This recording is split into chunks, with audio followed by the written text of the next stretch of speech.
विनू, आज आपण कपडे कसे घालायचे आणि चप्पल कसं घालायचे ते शिकूया. तू तयार आहेस ना? हो आई. हे बघ, तुझं आवडतं टी शर्ट, त्याला बटन नाही तर तुला घालायला सोपं होणार. घाल बघू. दोन्ही बाहे ओढ. घाल.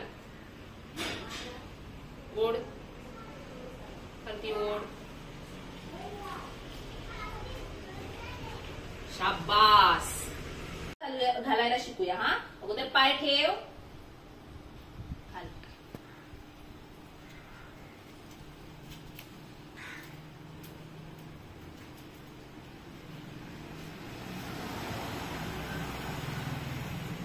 वा, छान.